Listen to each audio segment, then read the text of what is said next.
And once again, I want to say greetings to each and every one of you, Aquaba, and welcome. Welcome to another round of the Conscious Roster Report here on LIB Radio, LIB TV, and livinginblack.com. My name is Keely Owadu, aka the Conscious Roster. Weekday mornings, you and I get together live. We come at you from 9 a.m. Pacific time. That's 12 noon Eastern time. 5 p.m. GMT. And 8 p.m. East Africa time. We get together with you. And we deal with culture, consciousness, historical perspectives, entertainment, economics, education, health, labor, law, politics, religion, family, conflict, future studies, sustainable development, all areas of human interactivity. Today's date is Wednesday, the 25th of September, the year 2024 in the Western calendar. This corresponds to the year 6265 in the Kemetic calendar, to which we have realigned our cultural clock. Welcome to the 7th millennium. You have found your family in a peaceful place. Today on LIB Radio, we explore the subject of the value of diaspora contributions to educating our global African family. 1.755 billion strong on this planet. People of African heritage have every kind of experience that leads to highly developed and wealthy society. Every kind of experience. The pathway ahead will be built on cooperation and collaboration to make sure that our people are highly educated at every stage of life. Today, we have great news to share about our progress. That is the introduction to today's theme program, a Pan-African Education Imperative. A Pan-African Education Imperative. Stick around, because as you stick around today, we're going to be highlighting the following 5 key points of the presentation. Point 1, Africans across the world, again, 1.755 billion strong, look forward to the diaspora-born members' expert inputs. Point 2, with the demographic dividend now firmly belonging to Africa, we can determine the next 500 years of global human progress. Point 3, education strategies must be developed for all stages of life. That's very important, all stages of life. Point 4, African national leaders are best counseled by seasoned experts from developed countries. One of my best friends, the best friend I have on the African continent, born and raised in Texas, is now a chief counsel and advisor to the king of the Bukolokoi Kingdom in South Africa. Point number 5. Through expanding cooperation and collaboration, we develop an empowering momentum. We build momentum through cooperation, through collaboration. We build momentum through collaboration, through cooperation. That's it. So wherever we are, we begin today, this moment forward, from the time you hear this, from the time I speak this, we begin to improve on collaboration, improve on cooperation. So that's what is got us excited. I'm also excited here. Let me drink a little water. This is day 4 of my autumn equinox detoxification fast. It's a 28-day strategy that I'm on, day 4.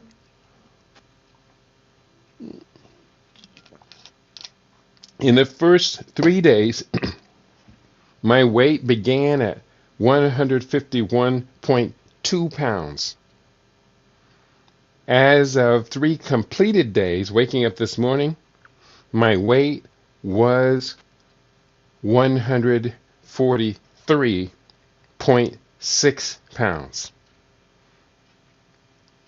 So 151.2 to 143.6, that's just a half a pound shy of a full 8 pounds down in 3 days. That's not bad. 7.6 pounds in 3 days. That's water fasting now. I'm going to continue my water fast at least for a 4th day. It will be a 100-hour plus water fast. I might continue it through to 5 days. Although, at the end of this 4th day, I am going to take a handful of supplements, nutritional supplements, which will help me to make sure that my electrolytes and other key nutrients stay on the front edge. But this is a beautiful thing. Now, I intend to get my weight down to 140 and then go into the next phase of the detox. Actually, my weight will still go down during the next phase, which is colon and parasite cleansing. So for those of you following along, congratulate your brother. I'm proud of myself. We all should be proud of the way that we take care of our bodies. Here's what we are going to share today. I'm excited because I woke up and I checked my WhatsApp and I got this message. And the message was posted from a phone number. I didn't get the name, but that's okay. I'll get the name. And I probably know it is. I just didn't see the phone number. And I think I do know it is once I think about it. I received the following message in my WhatsApp this morning. Quote, "Greetings, Baba Katie. I am currently involved in a STEM project consisting of high schools from Ghana and a non-profit organization in New Jersey. I was selected as a judge to provide input on projects dealing with food sovereignty and digital technology. I shared a copy of your book, The Blackest Soil, with the founder of the nonprofit and asked if she could share your book with the Ghanaian Minister of Education. I will keep you posted." I'm excited because my roots in Ghana go back to 2007 when I visited Ghana for my very first trip. This was during the 50th anniversary celebration of Ghana's independence. And I spoke at a UNIA-sponsored panel forum on the subject of a Pan-African economic future. And at that time, I had researched, and I think everyone in the room was surprised and informed that Ghana and Central African Republic, no, it's Ghana and Equatorial Guinea were leading the world in GDP. At that time, Ghana's economy was booming because of the discovery of the Jubilee oil field in the Gulf of Guinea. Things have changed significantly for Ghana since then. I nevertheless never will let go of the idea that Ghana is a potential economic powerhouse. One of at least five on the African continent. So let's see what we can do. And I wrote back to them. I told you I'm ready, willing, and able to contribute as much as I can contribute, whatever you require of me for this project, even coming to Ghana and spending sufficient time to be implementing the strategies that are in my book, The Blackest Soil Africa Can Feed the World. So let's go into this conversation. The person who sent me the message said they were involved in a STEM project. Well, that's beautiful. Science, technology, engineering, mathematics, that's beautiful. But we, as Africans, can take it to the next level. Many people of African heritage in STEM programs immediately and appropriately added the A to the acronym. Science, technology, engineering, arts, mathematics. So STEM becomes STEAM. And that's a beautiful idea. Yet then again, myself, you know me, I'm trying to always take our collective scholarship to the next level, doing my part. So I decided to turn the STEM acronym into STEAM SHIPS acronym, partially in honoring of the UNIA ACL and the STEAM ships that they were building as the vehicles to carry us into our economic future. So STEAM SHIPS acronym stands for science, technology, engineering, arts, mathematics, spirituality, holistic health, innovation, prosperity, and sustainability.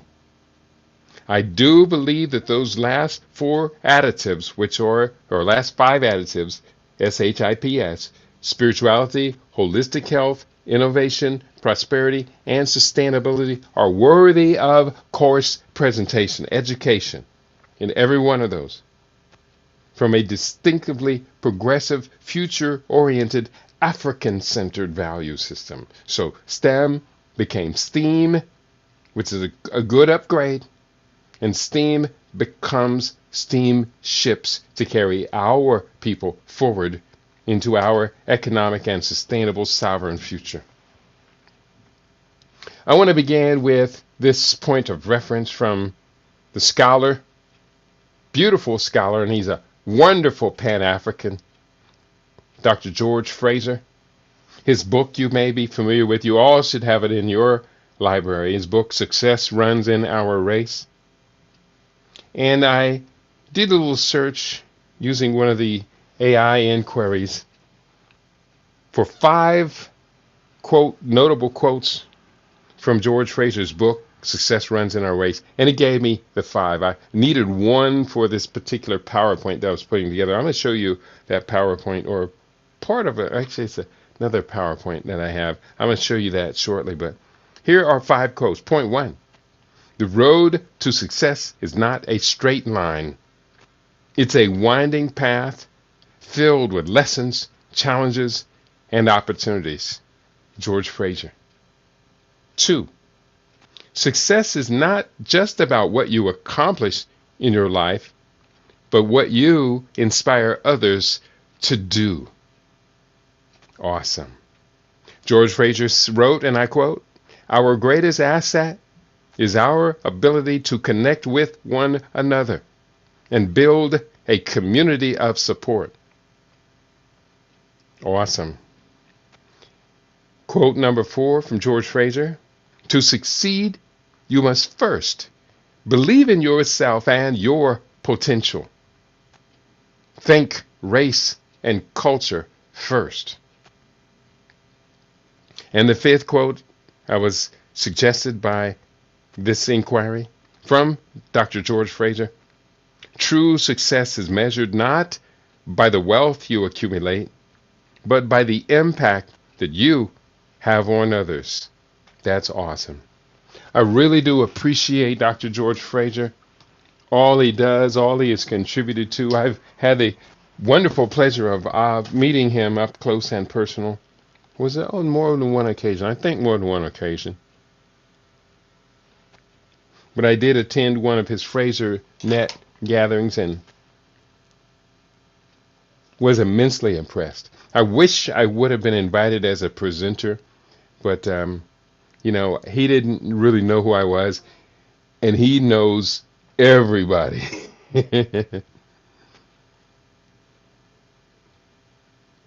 So it was my friend Anthony Browder.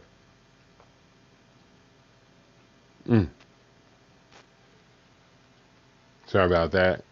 Piece of skin hanging off of my lip. That's one thing about a water-only detox fast. Because your fat levels are drained in your body, your lips tend to blister. So I had to put some chapstick on, and then one little piece of that. I didn't want it hanging, talking to you with flaps hanging off my lips.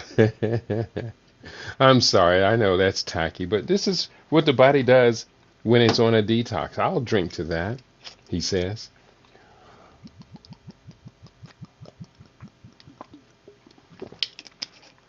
First of all, I want to showcase with you a PowerPoint presentation that I have that I hope you will find this to be useful. It's not real long.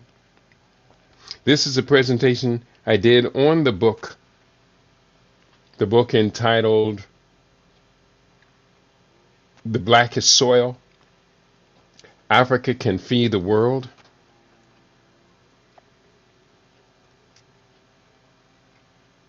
So bear with me here while I just coordinate my desktop. I'm going here, pulling up the program. No, that's not what I want. I'm going here, pulling up this program, add this presentation to the stage.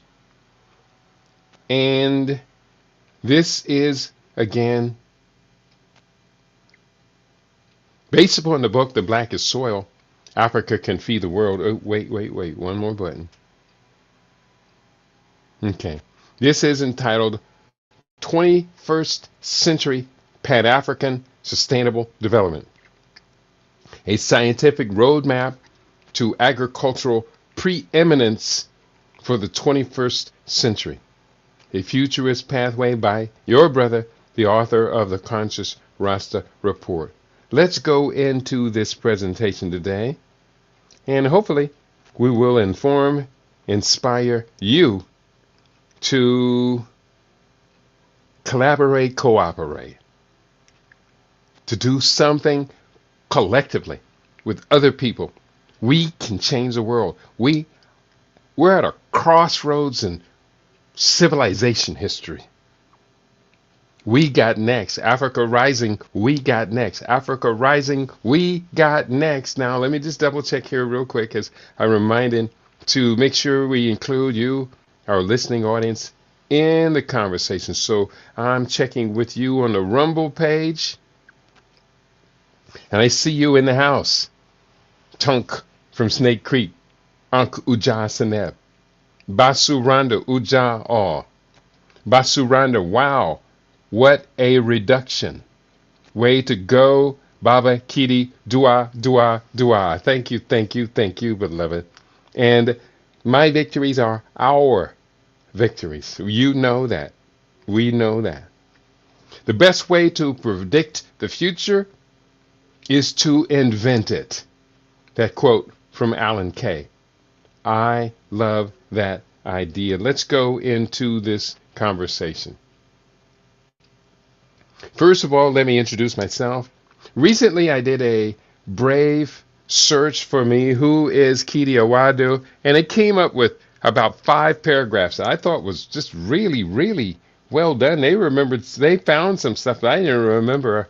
And so I'm going to share this bio that goes out. Who is Kidi Awadu, also known as the Conscious Rasta, is a multifaceted individual with a wide range of expertise and pursuits. I am a musical artist and record producer, multimedia journalist. I'm no longer in the music entertainment industry. I will be getting back into it though.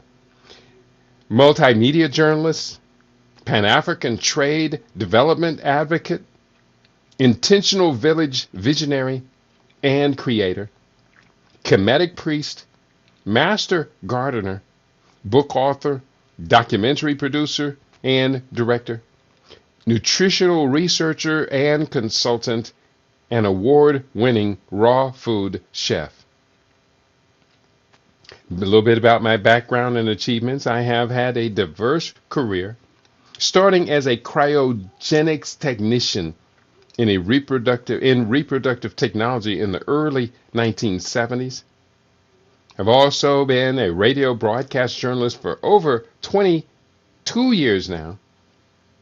Have written and published 53 books. Now, I've been involved in philanthropic efforts toward African missions. Keedy has received several awards and recognition for his work, including the 1995 Image Award, 2003 Image Award, 2006 Exemplary Community Service and Trailblazer Award, 2011 First Place Prize as a Gourmet Raw Food Chef, 2012 Ida B. Wells Award in Journalism, and a 2013 African Goodwill inductee. And there is also a list of the books, Pan-African books, that I have published, or there's one on this list right now that's actually partially written, not yet published, and that's the first one, Futurenomics 2.0.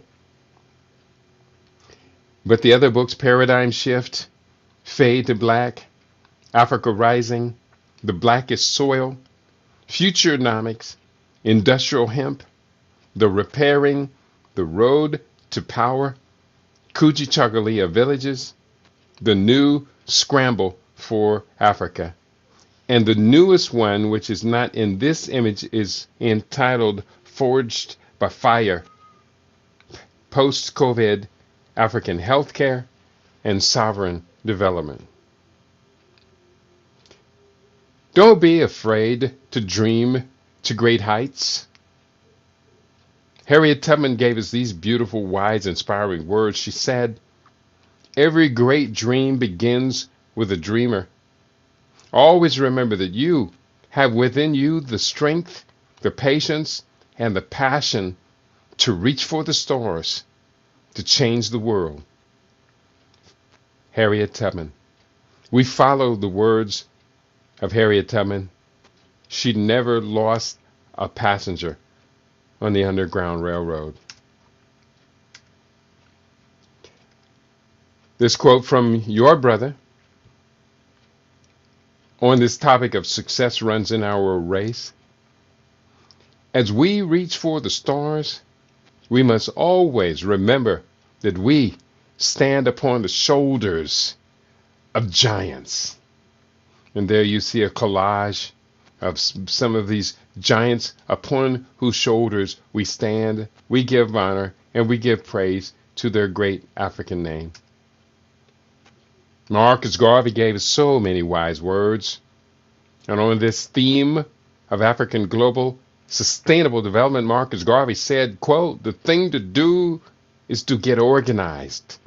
Keep separated and you will be exploited. You will be robbed. You will be killed.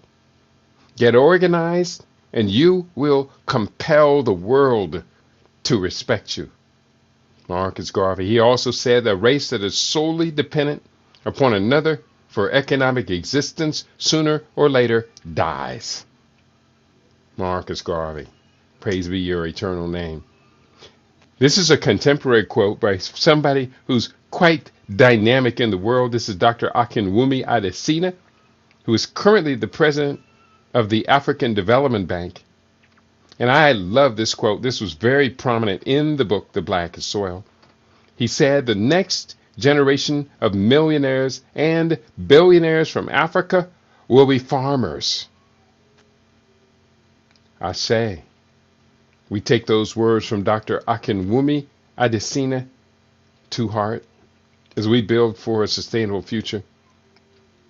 Another contemporary who is dynamically active every year, every month, every week is Tony Elumelu from Nigeria.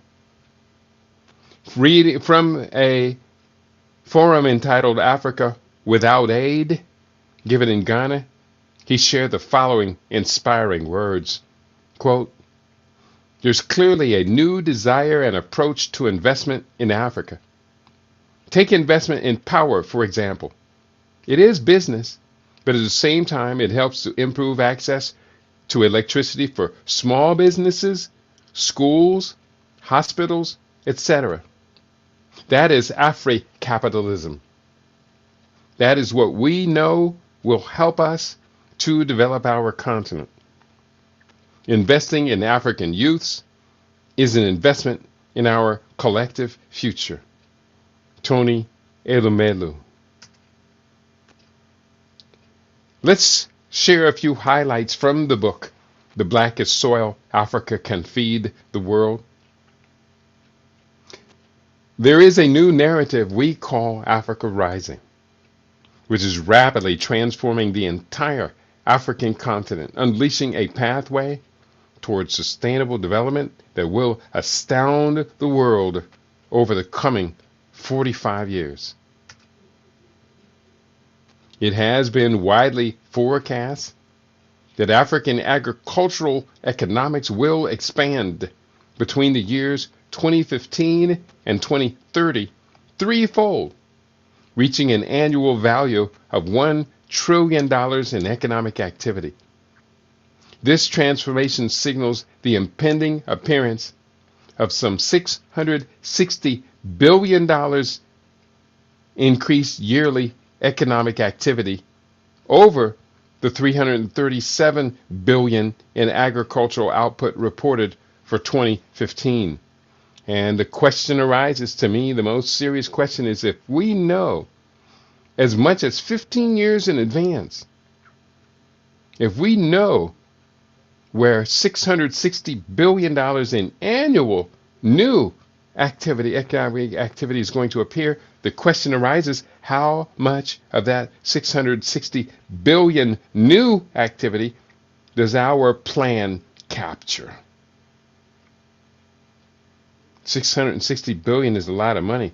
Could we, Africans across America, UK, France, and other diaspora countries where we are highly educated, could we come up with a group that can create a workable, viable plan and the investment capital to capture, say, $10 billion of that new annual economic activity?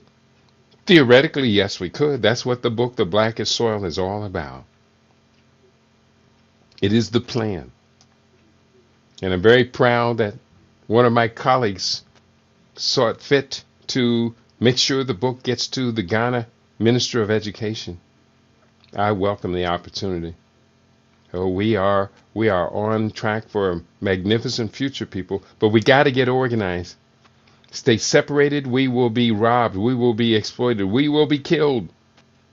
Get organized and we compel the world to respect us, Garvey told us.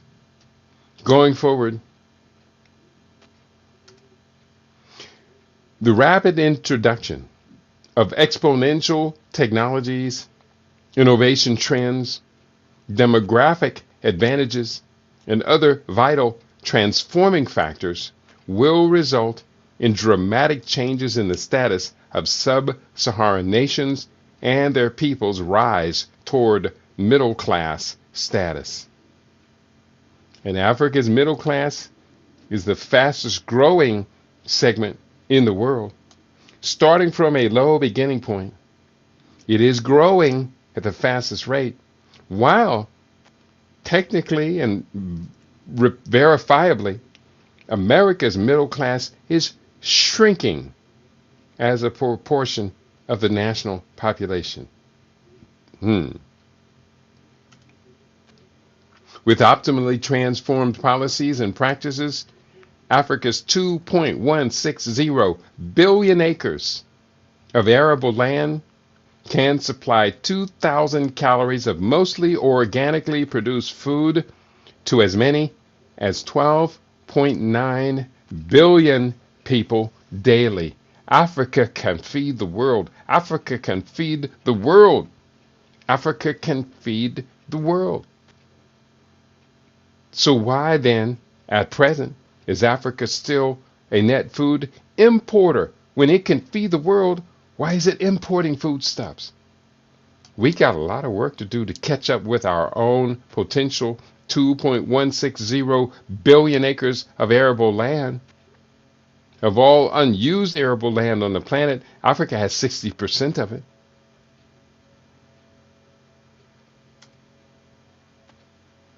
Preventing genetic manipulation of food becomes one of our highest imperatives.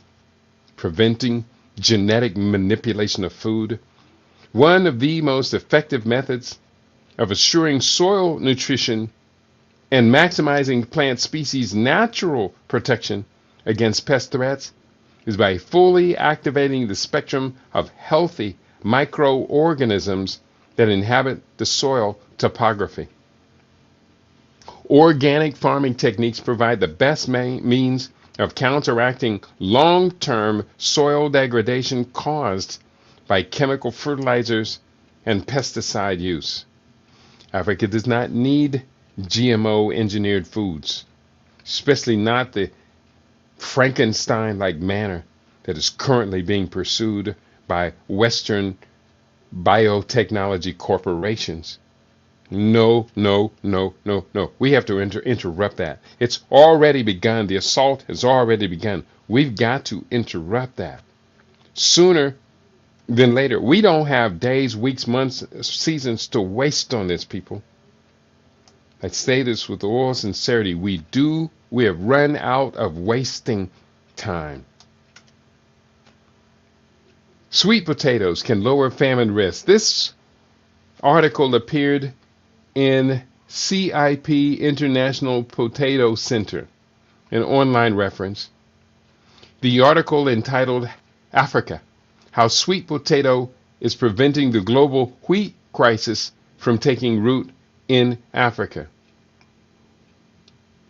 And let me just real quickly, I'll share what was on that original article. Long before the Ukraine conflict began and sent wheat futures spiraling, scientists in Africa were experimenting with an alternative ingredient for baked goods, orange-fleshed sweet potato puree. These efforts to diversify staple products like bread and chapati in Malawi, as well as Kenya, Rwanda, and Uganda, by replacing as much as 60% of wheat flour, are now buffering African food systems. So creating flour and or puree from sweet potatoes. That's not real difficult. These efforts to diversify staple products can replace as much as 60% of wheat flour. This is awesome, people. This is a future. This is the future. It's happening now. We turn crisis into opportunity. We recognize our responsibilities to Africa. The article continued.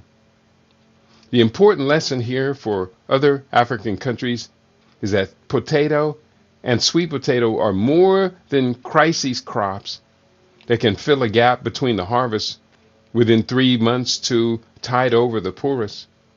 Rather, these staple crops can be a cornerstone of a nutritious, diverse, and resilient food system, which can withstand the shock waves of market crises by avoiding an over-reliance on single commodities, especially imported commodities like grains. The benefit of a more diverse and therefore resilient food system that makes the most of crops like sweet potato are manifold, but require more investment and commitment to scale up production and unlock the full potential. That's right. Sweet potato is so remarkably nutritious. It should be developed as one of Africa's cornerstone food crops, no doubt.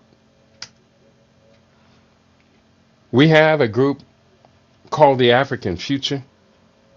We've been in existence for just over 3 years now. And we have a plan, a functional plan. We do. We are ready to succeed in emerging global markets. We are ready. And this photograph is actually photoshopped from my first trip to Ghana in July 2014, traveling with the Africa Trade Link Expo.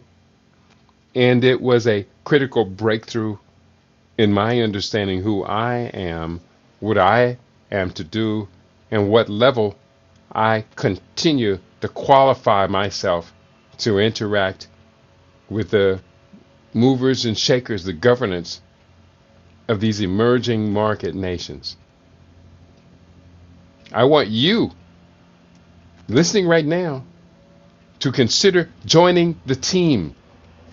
I want you to join the team. Let me just send that message out because I don't want people to just be passive today. Do not be passive. I need you to join the team as soon as possible.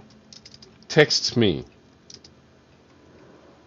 at 702-580-0662 with the words, "Put me in, coach," because we need a win. And I cannot overemphasize this point that I'm making here. Put me in, coach. We need a win. We need to win this contest and so many others. We need a win for today's generation and for future generations. So that is the end of the presentation, the PowerPoint that I had there. I hope you heard me speaking directly to you. I hope you imagined in your mind the skills, the talents, the resources, the education, the competence, the mastery of specifics that you have, that you know, added to a young population will lift that whole nation up. That's who I am. That's who you are. That's who we are. Our ancestors have suffered tremendously over the course of this 500 years, Ma'afa, the great suffering of enslavement, the great Holocaust, the great catastrophe. Now we are at the crossroads. And you and I have the opportunity to be key to determining the future, but not if we're passive, not if we're slackers, not if we're derelict of duty, not if we're distracted by the constant wave of news and social media intended to distract us from competing for the future. Game theory. This is game theory. This is the competition for the world. And part of game theory, the strategies your opponents make are keep you distracted, keep you overwhelmed, keep you off balance, keep you in a state of constant psychological stress, so that the new inputs toward controlling you are much more easily put on you by the manipulators of society. We can do better than that. We can do better than that. I'm absolutely convinced we can do better than that. So put me in the game, coach. We need a win. So Africa Rising, we got next. That's the theme, central theme for today. I welcome all of you who are tuned in on the various platforms. And let me just get this message here out. Put me in the game, coach. I shared my text number. Don't call that number. Text the number, and I will then contact you back, and we'll begin our dialogue. If you call me without expecting the text, I probably won't recognize the number and won't answer the call. And nobody wants to listen to somebody's answering machine. I don't even listen to my own answering machine. I want to thank you all for tuning in today. We got more information to share. Let me get back to this, but I just wanted to emphasize that point. Put me in, coach. We need a win. There's also a second presentation. Well, actually, that was a presentation on the blackest soil. I have another presentation. You saw one of the panels in that last one called Growing Uganda. And it is a detailed breakdown of Uganda's economic potential. Talked about the history, talk about the diversity of the environment, the diversity of the species, the crops, the quality of the crops grown in Uganda. Very few people are aware that of all of the nations in the world, Uganda is the second largest collection of organic farmers after India. Did you know that? That's pretty amazing information if you ask me. Uganda often referred to as the breadbasket of Africa. In my mind, the East African Federation, which will be formalized after 2027, in my mind, the East African Federation could be considered the breadbasket to the world. It includes Tanzania, it includes Kenya, Somalia, Uganda, Rwanda, Burundi, South Sudan, and the Democratic Republic of the Congo. Soon to include Ethiopia and Djibouti. Africa can feed the world. Let's feed the world from the East African Federation. Let's do that. Let's do it from ECOWAS. The book, The Blackest Soil, is already in the hands of significant people in Ghana, Nigeria.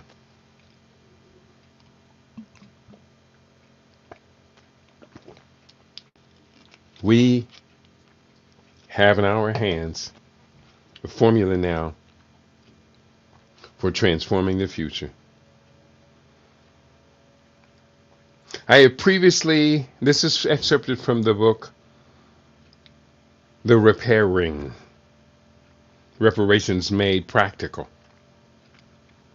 In the book I wrote the following: I have previously researched and published what I consider to be a valuable and instructive list of 15 critical careers of the future, for which we need to be guiding and educating our youth now to prepare them to manage the global affairs of the African collective population for the decades and even centuries ahead.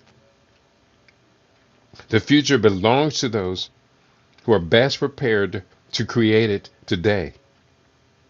These critical careers include 1. Space-based systems. 2. Wildlife management and nature tourism. 3. Childbirthing, prenatal care, and post-birth support for child and mother. These are careers I'm talking about. 4. Research and development for science, industry, and systems management. 5. Biological health sciences, neuroscience, and molecular biology, including biotech. Yes, we as Africans need to be studying biotech so that we can assure that our progress is able to proceed without the corruption of frankenfoods, those genetically engineered deviant crops by which the biotech corporations wish to control the world's food supply system. We're going to have to compete against them for that. We're going to have to compete against them for that, people, including in our own house. 6, robotics and human-machine interfaces, not transhumanism. We're talking about human-machine interfaces. Robotics could be used to replace an arm or a leg that has been amputated. We could develop bio or human-machine interfaces that implant hearing devices in people who may have never heard in their life can now finally get a chance to hear. These technologies are being developed. Why don't we just put our children on the front line and educate them from very, very young age to specialize in these? Number 7, macro development policy experts. Development policy experts. Very important. Number 8, ocean resources development and management. And when we consider Africa's EEZ, Africa's economic exclusion zone, or exclusive economic zone, I think is better pointed. The EEZ is at 200 miles off the nation's shores, by which international treaty says that nation has first right of control over that 200-mile zone out to the continental shelf. 200 miles off of Somalia would throw a whole lot of invaders off the coast of Somalia, throw them out. Then the Somali so-called pirates will be able to return to their former careers as fishermen in the richest yellow tuna fishing waters in the world. This is our imperative. This is what we will be educating our children towards. We're not going to be educating our children to be rappers, to be video vixens. We're not going to be educating them to be Democratic politicians. Come on, people. Or teachers in a school system dominated by a minority group. It's only 0.2%, 2% of the U.S. population. Maybe 0.2%. The Jewish people in America are a very small percentage of the U.S. population, but numerically, though, they are as many as there are in Israel. And guess what? Guess who dominates the public education system while not sending their own children to public schools?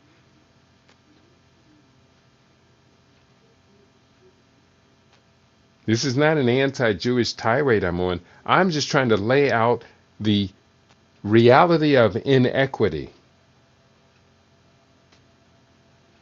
Number 9, renewable energy specialists and systems engineers.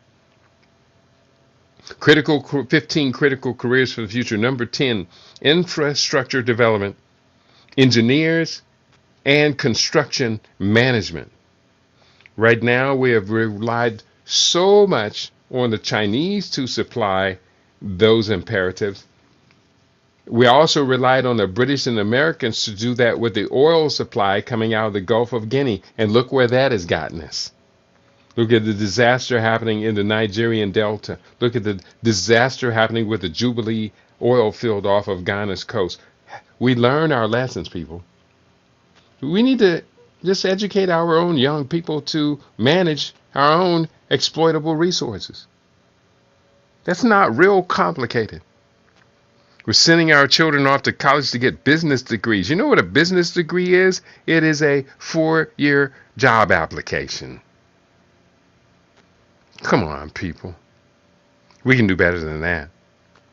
Number 11 is information and communications technology, ICT, and cybersecurity. Critically needed as we move into the 5th World War and 6th World War. This is actually 6th World War where we need the cybersecurity and information communications technology specialty. Number 12 on the list of these 15 critical careers of the future, agribusiness, from farm to processing to markets. The entire 10-point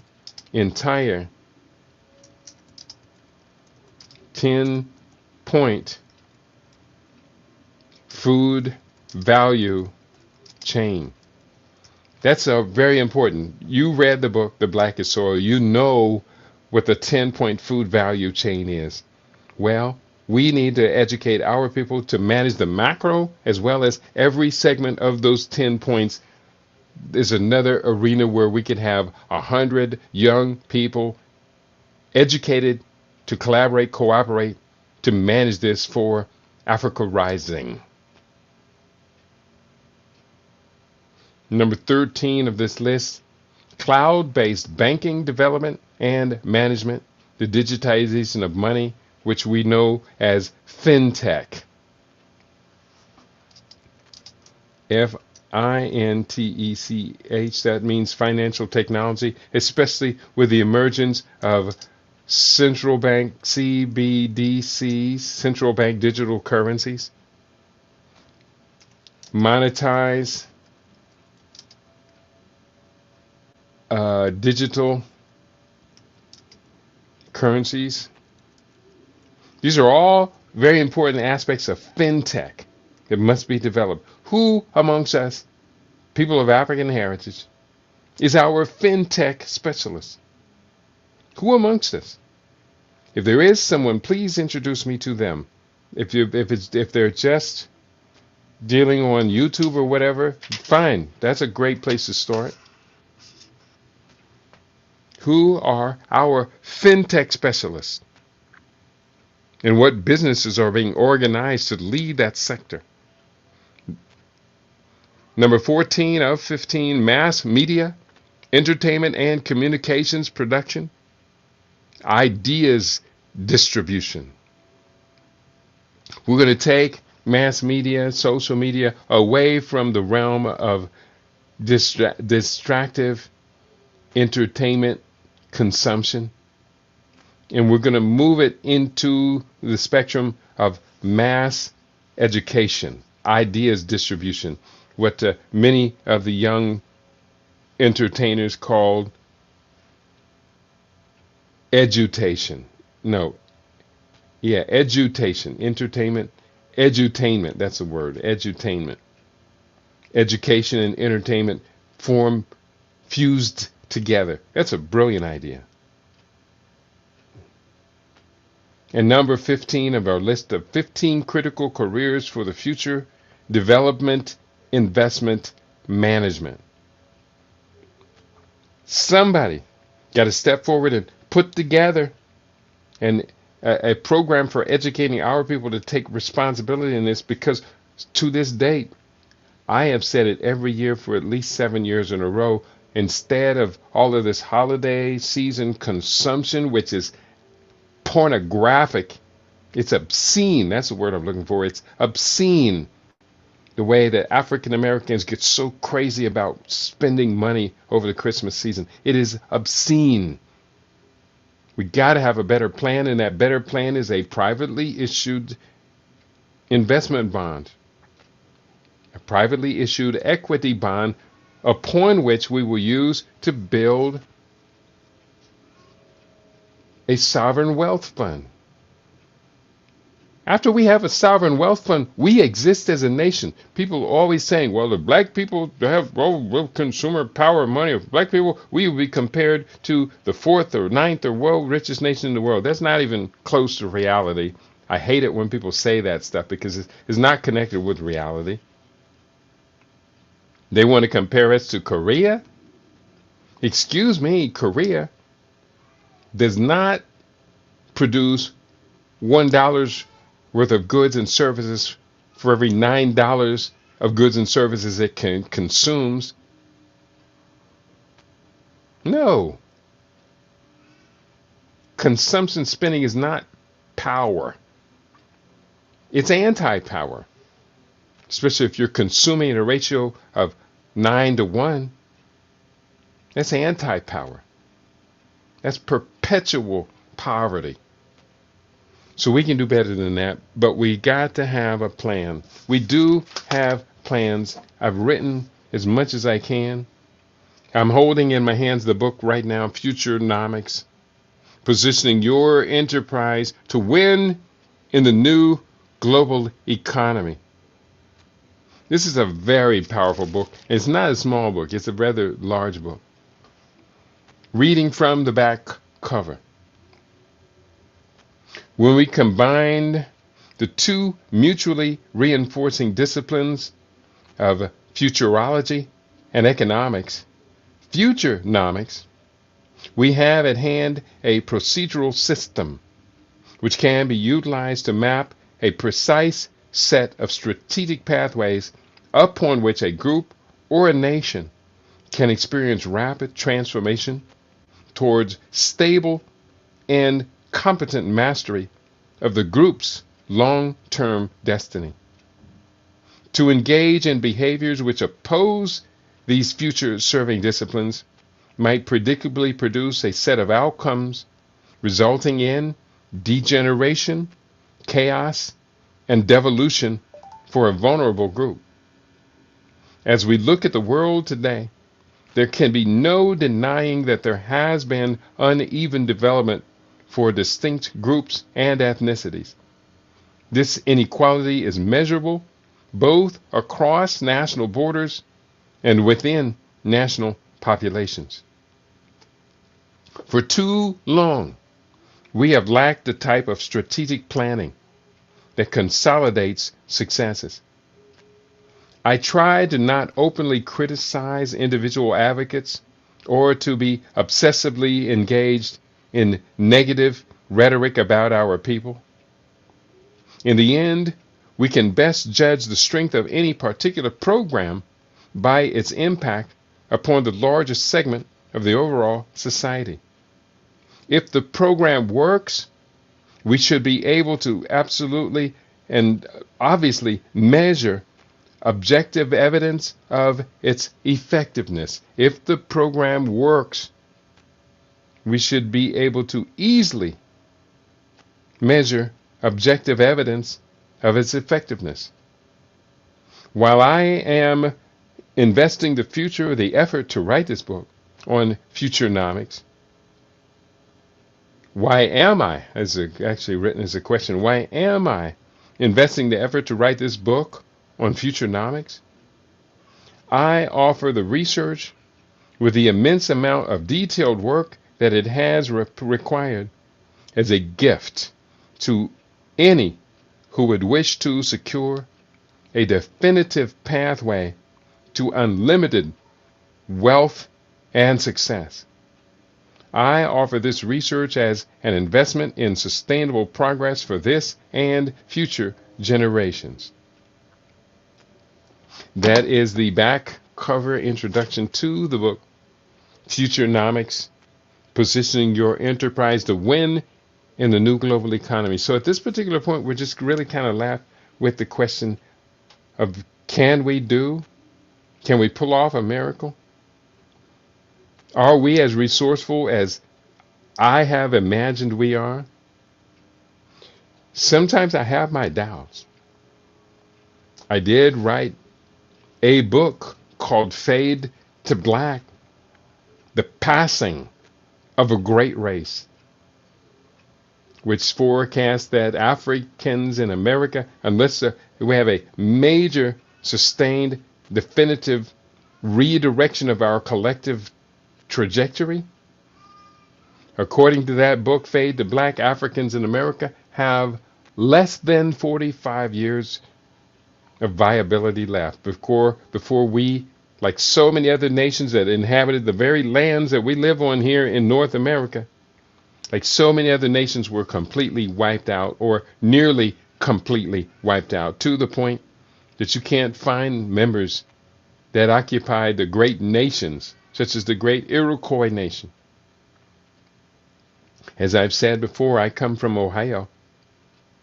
Ohio is a word from the indigenous people, I believe it was the Shawnee or Pawnee members of the greater Iroquois nation. I think it's Shawnee. Once I think about Ohio, that word is quite common there. And the word Ohio means big river. So when I go to Ohio, I'm going to ask anyone who's knowledgeable, where do I find this great people who named this valley, Ohio Valley, Ohio River? Where can I find them? Most likely the answer to that question, if there is an answer, will be you need to go to the museum. That is where you will find record of these great people, at the museum.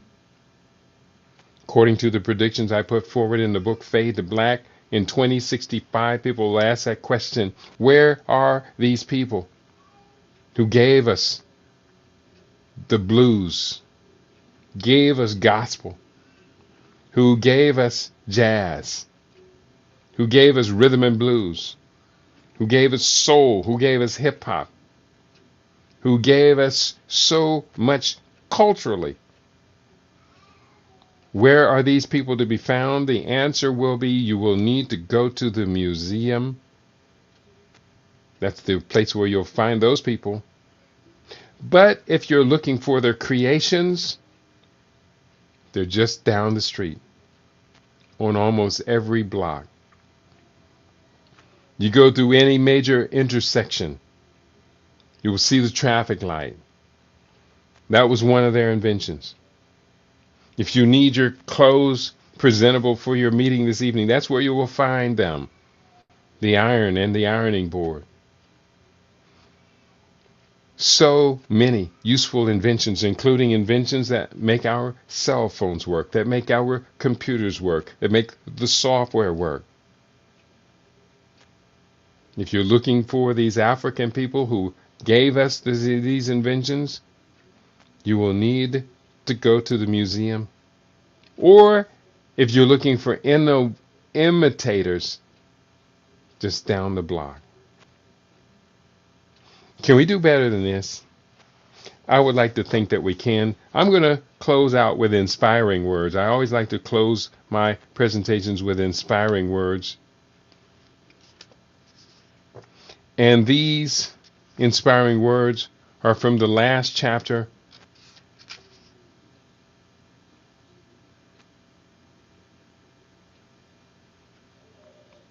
These are from the last chapter of the book, Futurenomics. Where do we start? Collaboration is the first major step forward. There is a vast number of blacks inhabiting this planet, tens of millions of which are skilled employees and entrepreneurs currently working within the world's most advanced technical societies. Therein exists the basis for an intellectual trust capable of accomplishing any task, solving any challenge common to world society, and experienced in every relevant aspect of managing a great nation. This brain trust is located all throughout the globe.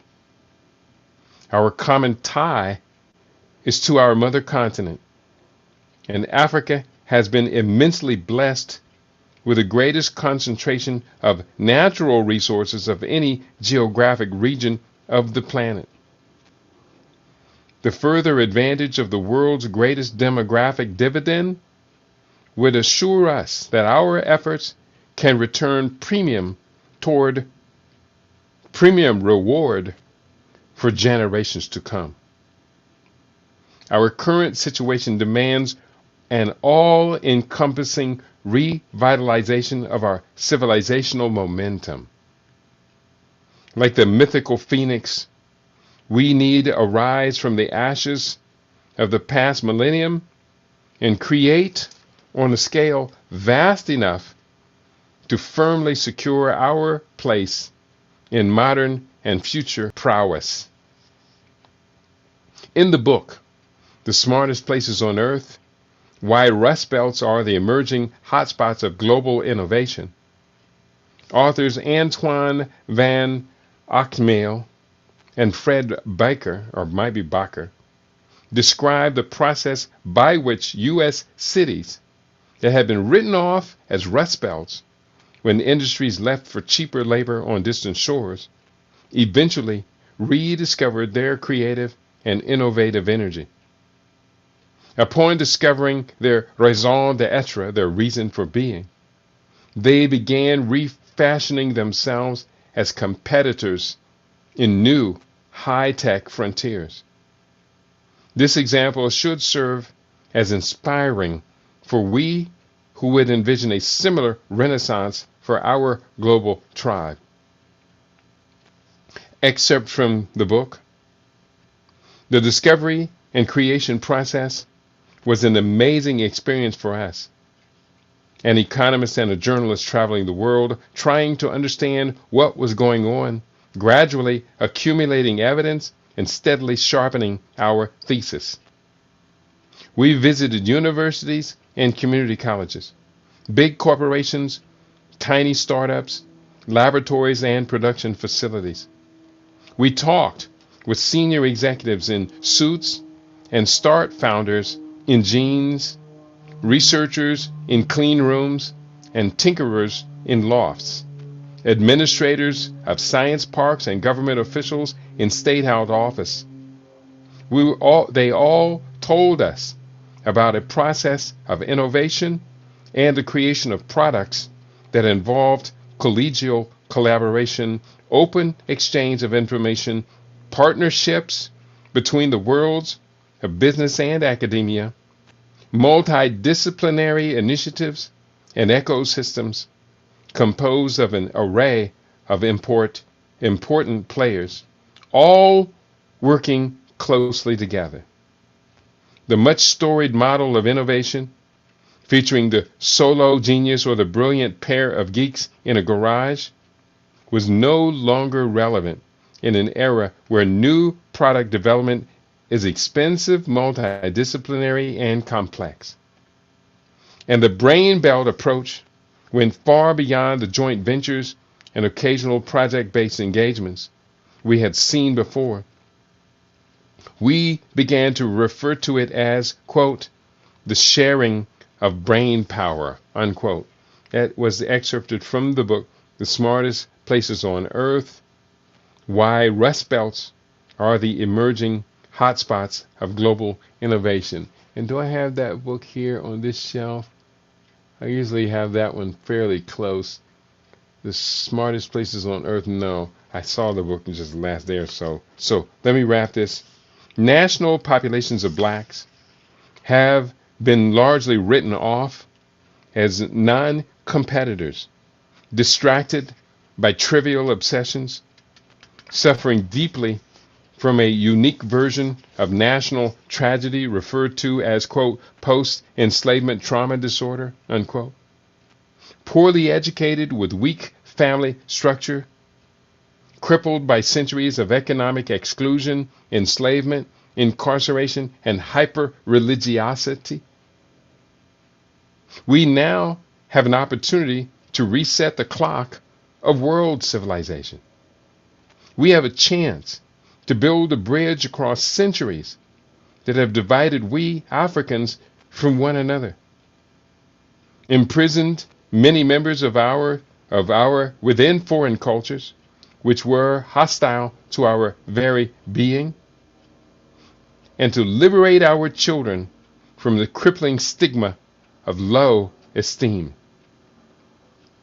Today is a time when Afri-Americans have become aware that we are a greatly advantaged part of a global population of more than 1 out of every 5 inhabitants on Earth, and that our numerical advantage is expected to be a dominating advantage for centuries to come. What I am advocating within this book is that we boldly step into this space of global advantage that nature, history, providence, and creation has offered us, that we do so with deliberation and haste. Those words should be really quite clear. We've come together here today to learn together, to grow together, to build together, to inform, inspire, and excite each other toward this great task ahead. Should we all, 1.755 billion strong on Mother Earth, should we all educate ourselves to a collective destiny and make sure that no African nation, no African population is left behind, no African child, no African mother, a childbearing age woman left behind? We will create a transforming dynamic, massive transformative purpose, MTP. I am ever more convinced that we can do this. If you're interested, you should join the class that I teach on Friday evenings. I know I've told you about this many, many times, and overwhelmingly most times I mention it, I'm ignored. But we don't have to be ignored. We don't have to be subservient. We don't have to be crippled. We don't have to be negligent. We just have to create plans, good plans, right plans, accurate plans to move forward. So what I'll do right now, I will once again share that link. It is our Friday evening classroom.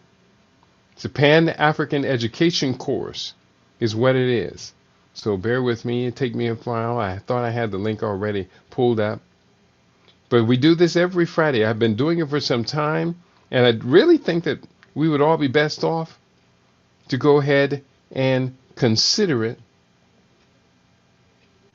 as worthy of our input. So I'm going to push up the link right now.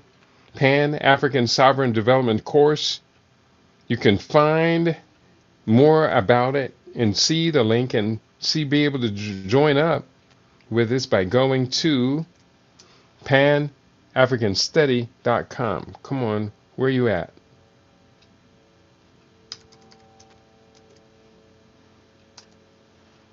Pan-African Sovereign Development. For some odd reason that did not copy, paste it one more time over here. There it is, the link. Ooh, that didn't turn out very good. Try it one more time.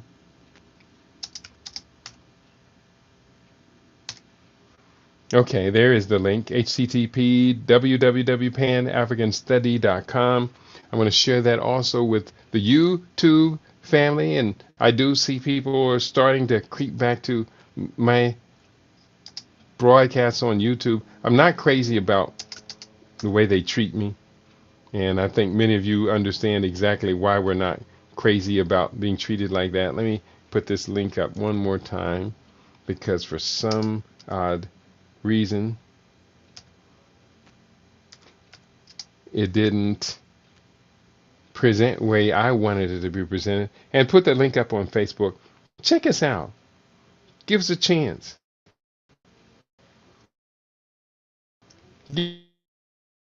Give us a chance.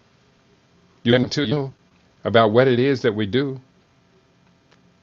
But once you do know, there's a good likelihood, a good chance that you will be ready, willing, and able to collaborate, to cooperate. That you will be informed, inspired, excited about Africa rising and the fact that we got next. Should we choose to just step up and claim it as our future, as a legacy that we pass on to our children, our children's children, and 21 generations to follow. You've been tuned into your favorite. We aim to be your favorite. We are LIB Radio, LIB TV. We are livinginblack.com. Tell your friends to tell their friends. We have our own now. And we're really quite proud of what we do, how we do what we do, and who we do it with. On LIB Radio, LIB TV, and livinginblack.com. Tell your friends, excuse me, tell your friends to tell their friends. We got our own. It works. Again, to show you just how it works, this is the beginning of the 4th day of my detox fast. And already, in the first 3 days, I took off 7.6 pounds. And I still healthy and happy, doing my exercises. Got my 235 push-ups in yesterday. Single set, you know how we roll. So that's who we are. On your favorite, we aim to be your favorite. We are LIB Radio, LIB TV. We are livinginblack.com. Peace, y'all.